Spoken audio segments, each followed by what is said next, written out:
and crystal together, and that's how my bathroom is. I think y'all seen that in some of my videos. So now, the first thing I'm going to do is go to this Catch Me color, and it's kind of similar to the color I have on. It's a little more brown. It's like a rosewood. It's not a true, I don't know, it's a mauve, but it's kind of a woodier mauve. Let's see when we put it next to this kind of Venus pink what it does. Oh yeah, it's showing up almost brown. Now I don't think it'd have done that if I hadn't put this rosewood, I mean the Venus on first. So you see it's actually not a darker shade of that. It is a different shade. Do they blend well together? I think they will. I'm staying in the crease, very much staying in the crease. And then I'm going to turn the wand, the brush wand, and come out to that point and then pull in. Almost like you're making this a V. And it's also a way to kind of blend and just take whatever's left on the brush. And that makes it a little darker further back. And I like that. It makes it a little more inset, and I like that. Again, I'm having a terrific amount of fallout here. I don't know why that would be. I have learned this over the years. It's not necessarily bad. You got to tap it off so it doesn't end up on your cheek. But I think it might be because sometimes the product's so buttery, and this does feel very buttery, and that's what helps it blend so nicely. So I don't know if you want it to where it has no fallout. It'd be creamier that way, less powdery that way, but blendability, I wonder, you know? So, yeah, I'm blending this really a lot. Now, some people do this really fast. I like the control of blending this a little slower, so I can kind of see as I'm doing it, where is it at?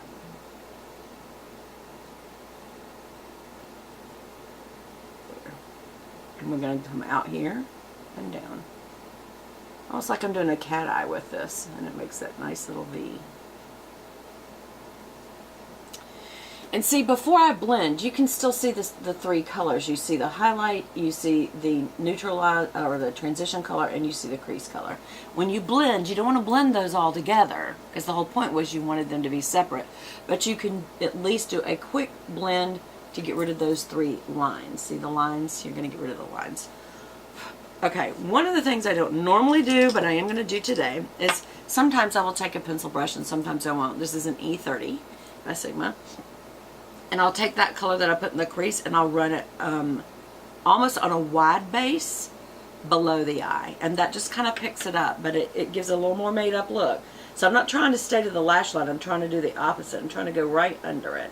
Right under the lash line, so this color will pick up. And I'm just connecting it right there where it came from. And see how it definitely drops the color down below the lash line. You do need to tap this off to make sure it doesn't end up all over your under eye circle baggy area, because that will only highlight that. Make sure it does connect. Yep, that's the look I wanted. Now I'm going to go back to what I normally do, and that is I use a smudger brush, and Sigma calls this a short shader E20. I use this, see how it's wide? I use it the long way. Like most people would use it that way. I turn it when I'm using it and use it that way. Almost like I'm using that elongated line. And I'm going to use it one color over in the color Romp. And I always do wet it. And some people may think it's gross that I use my own spit to wet it. Lots of bacteria, blah, blah, blah.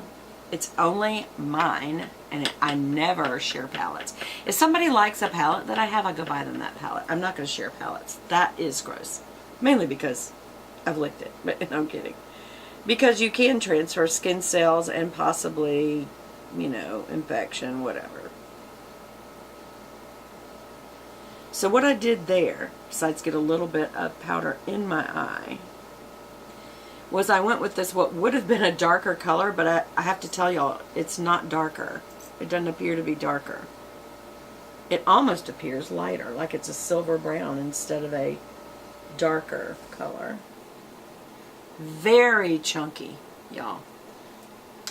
So tap it off good, or you'll get it all in your eye. Yeah, this is like a silver brown, so it's not darker. So what have I done here? Because I wanted a darker color at my lash.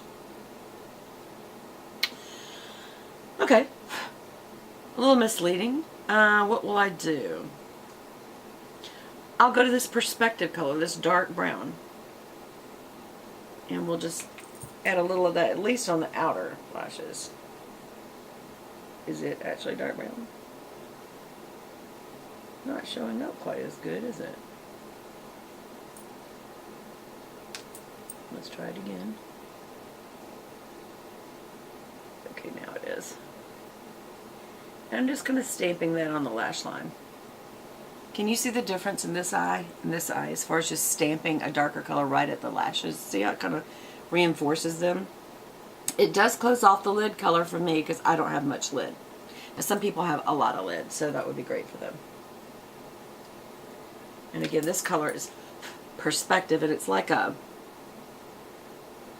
brown. In the pan, it looks like a very dark brown, but here, I don't know if it's just not transferring much color. Yeah, it's a dark brown. It's showing up.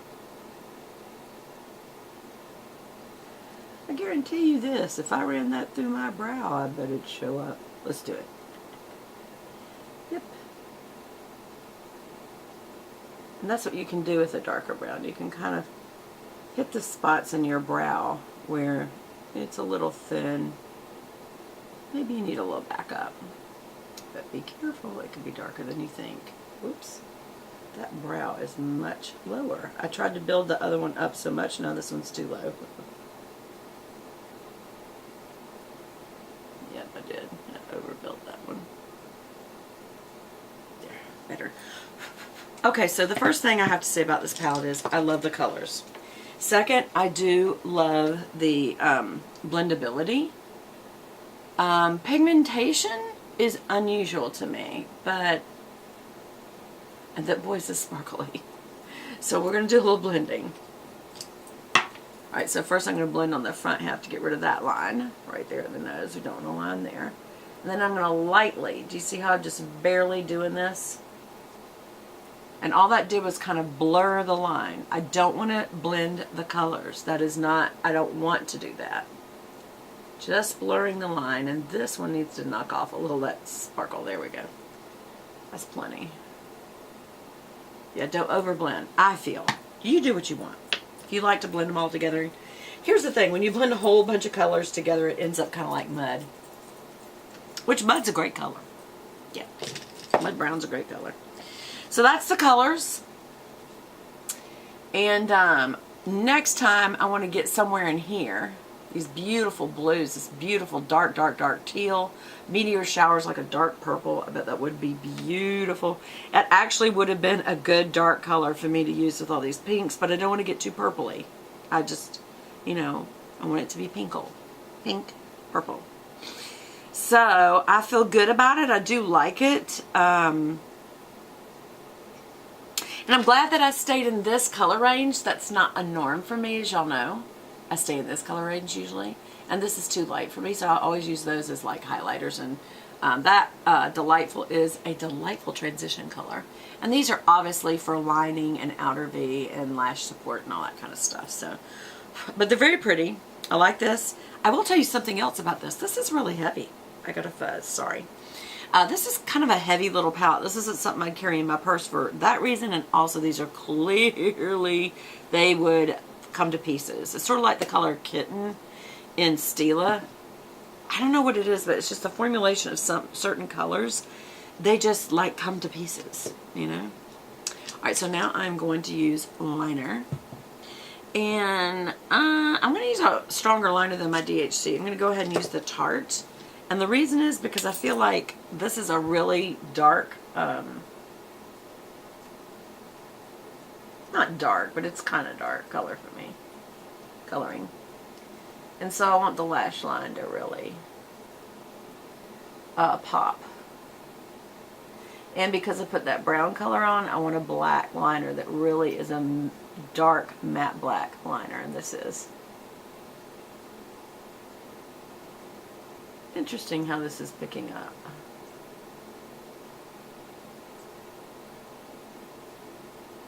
Oh, guess what I forgot to do? How many of you know? Yes, I forgot to curl my lashes first. Okay, so that's what I did with it. What do y'all think? Yep.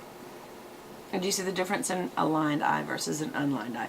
This is pretty too. You don't have to line your eyes, guys. I don't know when I got into always lining, but now I almost always do. Not always, but almost always.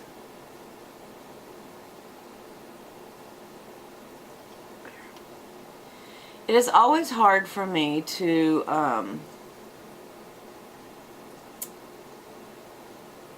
do the wing liner over this side for some reason. It's probably the pull of my hand across the skin because I'm right-handed and this is my right eye. My voice sounds so low. But and so I kind of feel like that's the reason. What do y'all think? Do y'all have one eye that you just seem to have a heavier hand with than the other? And is it your writing hand? Like, do you think that's part of it? What I'm doing here is trying to touch all the way down the lash because there's little gapes. How do you know? You can see the powder and then you can see the little white skin.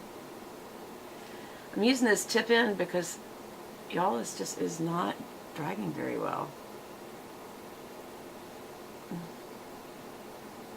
Like what I mean by that is I pull across it, it's giving me little dotted lines instead of a smooth line. I think over here I can pull better than here. So I think it's just, it literally is the angle.